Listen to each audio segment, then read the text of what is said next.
자, 오늘은 여러분들과 함께 시조 공부해 보도록 하겠습니다. 시조는요, 고려 중엽에 발생해서 고려 말에 완성된 정형시로서요, 현대까지 이어지는 유일한 민족문학이다라고 이야기를 할 수 있겠습니다. 뭐 단가나 신조, 가요 등으로 불려지다가요. 조선 영조 때 와서 이세춘이라는 사람에 의해서 시절가조라고 불리다가 앞자와 뒷자만 따서 시절가조의 앞자와 뒷자만 따서 시조라고 불리게 되는 거죠. 3장 6구 45자 내외로 되어 있는 형태고요. 우리가 지금 여기 시조를 지금 공부하고 있는데 시조는 3장 6구 45자 내외로 된 정형시고요. 사음보의 형태를 띠고 있죠. 3, 4조나 4, 4조 형식이다라고 할 수 있겠고요. 사음보 형태면서 3, 4조 또는 4, 4조의 형태를 띠게 된다. 이게 나중에 이제 가사에도 영향을 주게 되죠. 그리고 종장의 첫 구석자는 꼭 지켜준다는 규칙이 있죠. 여기 보면 석양에 뭐 어즈버 여기 보시면 뭐 다에서도 님향한 세 글자 다음에 라에서도 아마도 이렇게 종장의 첫 구석자는 꼭 지켜준다는 그런 기본적인 규칙을 가지고 있습니다. 자, 시조의 가장 기본적인 형식 간단하게 좀 살펴봤고요. 작품 보도록 할게요. 오늘은 연궁과 충절, 우국지정이 드러난 시조들을 공부를 하게 될 텐데요. 이 작품들은 모두 고려 말의 그 고려의 멸망과 연결되어 있고요. 어, 고려의 멸망에서 이제 그 조선이라는 나라가 새로 세워지는 그 과정에서 그 고려의 유신들의 어떤 그 뭐 안타까움, 그 고려 멸망에 대한 안타까움이라든가 나라의 멸망에 대한 아쉬움 이런 마음들을 좀 많이 담고 있어요. 그래서 고려에 대한 충절의 정이라든가 자 그럼 각 작품별로 어떻게 나타나 있는지 좀 더 자세하게 살펴보도록 하겠습니다. 핵심 정리 보시죠. 자, 백설이 자자진골에 가 보시면요. 역사의 전환기에 고뇌하는 지식인. 자, 여기서 역사의 전환기라는 건 구체적으로 언제를 얘기하는 거겠습니까? 역사의 전환기라는 것은 바로 뭐죠? 그렇죠. 고려 말, 이제 고려 말에서 조선 초로 이행하던 시기죠. 고려 말. 고려 말이고요. 자, 고뇌하는 지식인의 모습을 아주 비유적으로 잘 나타냈다라고 할 수 있겠고요.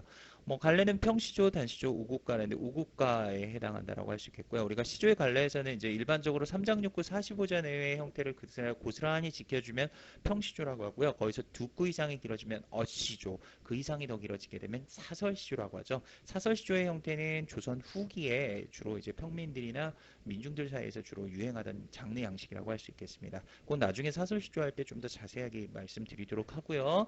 자, 우선 백설이 자자진고래에서 먼저 갈래는 우국가, 나라를 근심하고 걱정하는 마음이 좀 잘 담겨져 있다. 성격도 우의적, 빗대어 표현하고요. 그다음에 나라를 걱정하는 마음이 있어서 우국적이다. 상징적인 시어들이 사용됐는데요.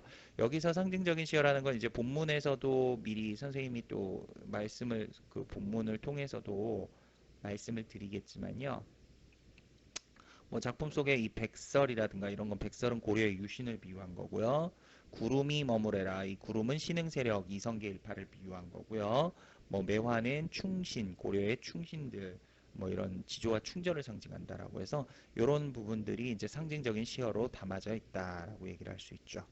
자, 마지막으로 주제를 보시면 기울어가는 왕조, 고려 왕조에 대한 안타까움이 잘 배어져 있다라고 할 수 있겠습니다. 작품 보도록 할게요. 본문에. 백설이 잦아진 고래 구름이 머흐레라 라고 하죠. 자, 백설이 하얗게 이제 점점 노가 없어졌어요. 그러니까 흰 눈이 잦아졌다라는 건 노가 없어진 고래 골짜기에 구름이 머물래라 구름이 머물고 있구나. 자, 여기서 백설은 긍정적인 의미를 환기하고 있고요. 반면에 구름은 부정적인 의미를 환기하고 있다라고 할 수 있겠습니다. 먼저 구름은 신흥 세력이라고 할 수 있는데요. 즉 조선을 새롭게 일으키는 이성계 일파를 상징하는 것이다 라고 할 수 있겠고요. 여기 나와 있는 이 백설은 그와 반대적으로 바로 고려의 유신을 비유한 것이다. 고려의 유신들이다 라고 할 수 있겠죠. 그 다음 반가운 매화는 어느 곳에 피었난고 라고 했죠. 자, 여기 매화가 나와 있습니다. 반가운 매화. 이 매화는 봄을 알리는 제일 먼저 알리는 꽃이죠. 매난국죽 그래서 지조와 절개를 상징하는 꽃으로도 많이 알려져 있죠. 그래서 첫 번째로는 지조와 충절을 의미한다라고 할 수 있겠고요. 지조와 충절. 두 번째는 그 나라를 근심하는 선비들, 바로 우국지사. 선비사자를 써서 나라를 근심하고 걱정하는 그런 선비들의 모습을 의미한다. 그래서 우국지사라고도 할 수 있죠. 그래서 백설과 매화는 좀 같은 의미로 환기하는데 반해서 구름은 그와 상반된 의미를 환기하고 있다는 거 좀 기억을 해주셔야 되겠습니다. 석양에 종장의 첫 구석자 꼭 지켜준다고 했죠. 석양에 근데 우선 지는 햇빛에 해가 진다는 건 곧 뭘 비유한 거냐면요. 기울어가는 고려 왕조를 얘기하는 거죠. 기울어가는 고려 왕조를 비유했다라고 할 수 있죠. 홀로 서이셔 갈 곳 몰라 하노라. 홀로 서서 어디로 가야 할지 이 나라의 멸망이 점점 나라의 운명이 기울어가고 고려의 운명이 점점 기울어가는 이때 고려의 유신인 나로서는 도대체 어떻게 해야 할지 모르겠다. 그래서 이 부분은 고뇌하는 화자의 심정이 잘 드러나 있다. 이렇게 얘기할 수 있겠습니다. 자, 두 번째 시 넘어가 보도록 하겠습니다. 500년 도읍지를 핵심 정리 볼게요. 자, 이 시조는 여러분들 많이 한 번쯤은 다 봤을 법한 내용의 시조인데 시조의 대표적인 작품 중에 하나라고 할 수 있는데 고려의 유신으로 망국의 한, 나라가 멸망한 그런 망국의 한 그래서 이런 걸 우리가 사자의 한자성어로 맥수지탄을 노래했다. 맥수지탄이라는 건 나라의 멸망을 안타까워한다는 거죠. 그래서 회고가 옛날을 다시 한번 되짚어보고 회고하면서 부른 노래다. 라고 해서 회고가다라고 할 수 있겠습니다. 그래서 성격에서는 회고적, 감상적이라고 할 수 있겠고요. 수사법에서는 대조나 영탄법이나 대꾸법들이 사용되어 있다. 주제는 고려왕조의 회고와 인생의 덧없음, 인생 무상을 이야기하고 있다라고 할 수 있겠습니다. 자, 역시 본문 가서 보도록 할게요. 자, 본문 보시면 산천은 500년 도읍지를 필마로 돌아드니 자, 500년 도읍지 여기서 500년 도읍지는 어디를 얘기하는 것이냐? 바로 고려의 옛 수도인 송도를 의미하는 것이다 라고 할 수 있겠죠. 바로 고려의 옛 수도인 송도. 고려의 옛 수도죠. 송도. 500년 도읍지를 필마로 돌아드니 한 필의 말로 한 필의 말을 타고 돌아 들어가니 라고 했죠. 여기서 한 필의 말이라는 의미도 되지만 이것은 초라한 행장이죠. 뭐 이렇게 종들이나 이렇게 많은 사람들을 거느리고 쫙 들어가는 것이 아니라 그래서 여기에서는 벼슬하지 않은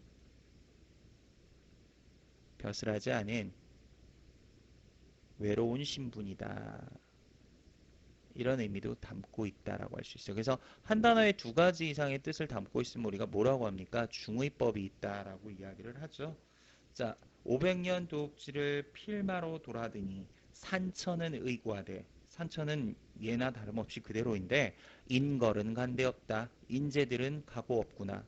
시간이 흐르면 다 늙어 죽거나 죽게 마련이죠. 자, 여기서 인걸은 뛰어난 인재들 또는 여기에서 뭐 고려의 신하 간대 없다라고 하죠. 그래서 이 부분은요, 좀 정리를 해볼 수 있는데, 이렇게 파란 걸로 따로 가까로로 이렇게 묶을게요. 이 부분에서는 이제 자연은 그대로인데 사람은 한번 죽으면 다시 돌아오지 않는다. 인생의 무상을 얘기하기도 하는데, 이 부분은 전체적으로 그 나라의 멸망에 대한 안타까움, 바로 맥수지탄의 심정이 좀 드러나 있다라고 할 수 있겠고요. 이 부분에선 자연과 인간의 대조, 그래서 대조법 사용됐다라고 할 수 있겠죠. 또 산천은 의구하되 인걸은 간데없다. 대조도 있지만요. 여기에 대꾸법도 사용이 됐다. 이렇게 얘기할 수 있습니다. 어스버, 뭐 어스버는 감탄사요. 태평연월이 꿈이런가 하노라. 그 태평했던 시절이 꿈과 같구나. 태평연월은 여기서 고려에 융성했던 시절을 의미한다. 그것이 한낱 꿈과 같구나 라고 하면서 여기 꿈이 나와 있죠. 이 꿈은 뭘 의미하냐. 꿈과 같다. 그 덧없다. 무상감, 허무감을 드러내는 거죠. 그죠? 무상감과 허무감을 드러내고 있다라고 할 수 있겠습니다. 자, 다 작품 가보도록 하겠습니다. 이 몸이 죽어 정몽주의 시조죠. 이 작품은요, 여러분들 그 이방원이 그 조선을 건국하는 그 과정에서 고려의 중요한 유신들을 자신의 편으로 만들기 위해서 여러 가지 고군분투를 하던 중에 정몽주라는 신하에게 하여가라는 걸 보이죠. 이런 들었다 하며 저런 들었다 하며 만수상 드렁치게 얽어진 들었다 하리. 우리도 이같이 얽어져 백년을 누리리라라고 누려보자라고 해서 정몽주에게 보내요. 회유하는 그런 노래로 야 우리 같이 한번 화합해서 새로운 나라를 일으켜보자 그랬더니 정몽주가 바로 답가로 보냈다는 노래가 바로 이 작품이 되겠습니다. 그래서 절대 나는 뜻을 바꿀 수 없다. 이 몸이 죽어주고 밀백번 고쳐주고 이렇게 나오게 되죠. 이 작품을 짓고 난 이후에 이방원이 그 작품을 답가로 바꿔 나서 굉장히 분개해서 자객을 시켜서 선축교에서 정몽주를 암살하게 되는 그런 사건이 나타나게 되는 거죠. 해제 보시면요. 이방원의 시조에 대한 화답으로 직설적 표현을 통해 충절을 강조했다. 직설적 표현을 통해 충절을 강조했다라는 단호한 의지가 드러나 있다라고 할 수 있겠죠. 그래서 의지적이고요. 직설적이면서 단심과 자신의 어떤 강한 내면 심리를 표출하고 있는 그런 작품이다라고 이야기를 할 수 있겠습니다. 반복법과 점층법과 서리법이 사용되고 있고요. 주제는 고려 왕조에 대한 변함없는 충절을 담고 있다라고 할 수 있겠습니다. 자, 함께 가서 보도록 하겠습니다. 이 몸이 죽어 100번 고쳐 죽어. 이 몸이 죽더라도 100번을 고쳐 죽더라도 죽어 100번 고쳐 죽어. 우선 수사법에서 죽어 반복법 쓰인 거 아시겠죠? 그리고 여기에 100번을 고쳐 죽더라도 그러면서 점점 강하죠. 점층법 사용됐죠. 이런 반복법과 점층법을 사용함으로써 바로 자신의 충정을 강조하고 있다. 이렇게 얘기할 수 있습니다. 백골이 진토되어 넋이라도 있고 없고 흰뼈가 티끌 먼지가 되어 넋이라도 있고 없고 있든 없든 임향한 일편단심이야. 자 여기서 임. 자 이 임은 누구를 상징하는 거냐. 자 이 임은 뭐라고 할 수 있어요? 고려 왕조를 상징하는 거죠. 일편단심이야. 자 한 조각의 붉은 마음이다라고 해서 바로 고려를 향한 충성심을 얘기하죠. 그 충성심이야 가실 줄이 이시랴. 변할 까닭이 있겠느냐. 변하지 않는다 라는 얘기죠. 가실 줄이 이시랴. 이 부분은 서리법과 영탄법이 사용됐다. 뭐 한눈에 봐도 굉장히 강하게 자신의 의견을 자신의 뜻을 표출하고 있는 내용의 시조다라고 볼 수 있겠죠. 뭐 그리 어렵지 않게 내용 파악하실 수 있을 거라고 생각하고요. 마지막 작품 보도록 하겠습니다. 눈마저 휘어진 대를. 그런데 여기 대나무가 나와 있죠. 이 대. 대는요. 우리가 매난국죽해서 죽 그게 대나무 죽자잖아요. 그래서 이 대가 지조와 절개를 상징하는 식물이에요. 여기에서도 그런 것들을 대나무의 지조와 절개를 예찬하고 있는 작품이라고 할 수 있겠는데요. 만국의 시련과 고통 속에서도 끝까지 자신의 신념을 굽히지 않으려는 의지를 비유적으로 표현했다라고 하죠. 그러니까 만국의 시련과 고통, 고려의 멸망 속에서도 끝까지 신념을 굽히지 않으려는 의지를 뭘로? 비유적으로 대나무에 빗대어 갖고 표현한 거예요. 그래서 자신의 절개와 의지를 노렸다. 절의적, 의지적이라고 할 수 있고요. 대나무를 뭐 너버라고 지칭하는 거니까 의인법도 있고요. 서리적인 표현도 들어가 있다. 주제는 바로 고려 왕조에 대한 충절 다짐이라고 이야기할 수 있겠습니다.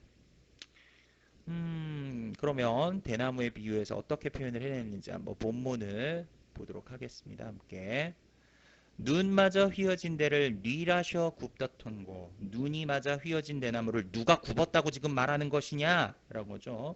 자, 우선 여기에서 그 대가 나와 있는데요. 이 대나무는 이 대는 바로 지조와 절개를 상징하는 것으로서 지조, 절개를 상징하는 것으로서 여기에서는 뜻을 변하지 않는 절개 있는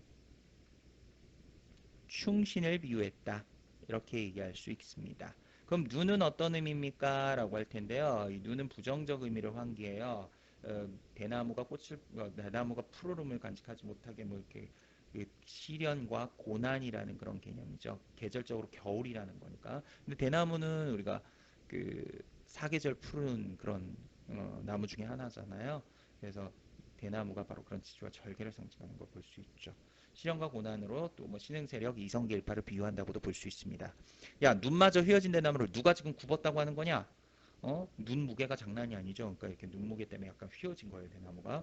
구불절이면 눈 속에 풀을 쏘냐? 야, 구불절개라면 눈 속에서 저렇게 풀을 수가 있느냐라고 해서 겉으로는 굽어졌지만 저렇게 푸르름을 간직한 걸 보면 지조와 절개가 변함없다라는 얘기를 하고 있는 거예요. 그래서 이 부분은요, 변함없는 지조와 절개를 강조했죠.